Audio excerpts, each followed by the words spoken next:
যুক্তরাষ্ট্রের president Donald Trump ক্ষমতা গ্রহণ করেন ২০ জানুয়ারি। গত ১১ই মার্চ ছিল তার ক্ষমতা গ্রহণের ৫০তম দিন। এই সময়ের মধ্যে এমন অনেক কাজ করেছেন যা যুক্তরাষ্ট্রের ইতিহাসে আর কোনো প্রেসিডেন্ট করেননি। তার এসব কাজ আন্তর্জাতিক ব্যবস্থার ভিত্তি আমূল পরিবর্তন করেছে। অথচ দ্বিতীয় বিশ্বযুদ্ধে বিজয়ের পর খুব কষ্টে ওয়াশিংটনই এসব ভিত্তি তৈরি করেছিল। আজকের প্রতিবেদনে আমরা দেখব ৫০ দিনে কিভাবে বিশ্বকে কাঁপিয়ে দিয়েছেন ট্রাম্প। এবং আপনাদের সঙ্গে আছি আমি মামুনুর রহমান।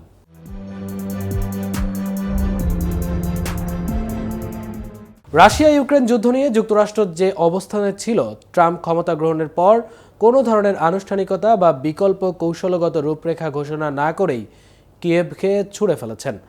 রাশিয়ার হামলার নিন্দা জানিয়ে সম্প্রতি জাতিসংঘের সাধারণ পরিষদে রাশিয়াকে আগ্রাসনকারী দেশ উল্লেখ করে একটি প্রস্তাব এনেছিল ইউক্রেন ও তার ইউরোপীয় মিত্ররা। এই প্রস্তাবের বিপক্ষে ভোটদানের নির্দেশ দিতে দ্বিধা করেননি ট্রাম্প। শুধু তাই নয়, একই দিনে সাধারণ পরিষদে ইউক্রেন নিয়ে একটি বিকল্প প্রস্তাব এনেছিল যুক্তরাষ্ট্র, যেখানে রাশিয়ার হামলার নিন্দা জানানো হয়নি। রাশিয়া ও উত্তর কোরিয়া প্রস্তাবটির পক্ষে ভোট দিয়েছে। ক্ষমতা গ্রহণের পরপরই পানামা খাল, গ্রিনল্যান্ড, গাজা, এমনকি কানাডাকে নিয়ন্ত্রণে নেওয়ার হুমকি দিয়েছেন ট্রাম্প। তার এসব বক্তব্য লুণ্ঠনকারীর হুমকির মতো মনে হয়েছে।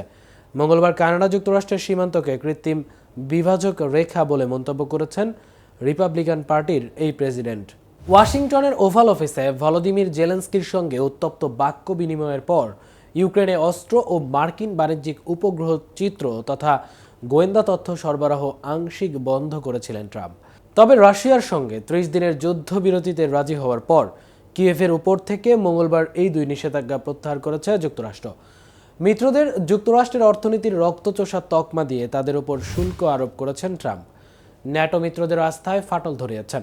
যুক্তরাষ্ট্রের ওপর ভরসা করতে না পেরে নিজেদেরকে পারমাণবিক অস্ত্রের ভান্ডার বাড়ানোর ঘোষণা দিয়েছে ফ্রান্স। পোল্যান্ড পারমাণবিক অস্ত্র বানানোর চিন্তা ভাবনা করছে। দেশ দুটি নিজেদের রক্ষার ক্ষেত্রে শেষ আশ্রয় হিসেবে যুক্তরাষ্ট্রের ওপর আর ভরসা রাখতে পারছে না। বিদ্যমান বিশ্ব ব্যবস্থাকে বদলে দিতে ট্রাম্প কতটা সফল হবেন তা কেউ জানেন না। ওয়াশিংটনের নেতৃত্বে এই ব্যবস্থার ভিত্তি রচনা করেছিলেন যুক্তরাষ্ট্রের প্রেসিডেন্ট হ্যারি ট্রুম্যান। এরপর থেকে পরবর্তী সব প্রেসিডেন্ট এই ভিত্তিকে শক্তিশালী করতে অবদান রেখেছেন। নতুন বিশ্ব ব্যবস্থার যে ভিত্তি ট্রুম্যান গড়েছিলেন, সেটার মর্মকথা তার পররাষ্ট্রমন্ত্রী ডিন অ্যাকেস নিজের স্মৃতিকথা প্রেজেন্ট অ্যাট দ্য ক্রিয়েশন নামের বইয়ে তুলে ধরেছেন। কিন্তু ট্রাম্প প্রশাসন যা শুরু করেছে তাতে আজকাল ওয়াশিংটনে থাকাটা অস্বস্তিকর হয়ে পড়েছে। সফট পাওয়ারের প্রকৃতি নিয়ে কাজ করা রাষ্ট্রবিজ্ঞানী জোসেফ এসনাই জুনিয়র ট্রাম্পের সম্পর্কে সম্প্রতি বলেছেন তিনি যুক্তরাষ্ট্রের দাতব্য কর্মকাণ্ডের সমস্যা নিয়ে বেশি মাথা ঘামাচ্ছেন, কিন্তু বেলা শেষে তা যুক্তরাষ্ট্রের স্বার্থের পক্ষেই যায়। এই ছিল এখনকার মতো। পরবর্তী ভিডিও দেখার আমন্ত্রণ জানিয়ে এখানেই শেষ করছি। এতক্ষণ কেটিভির সাথে থাকার জন্য ধন্যবাদ।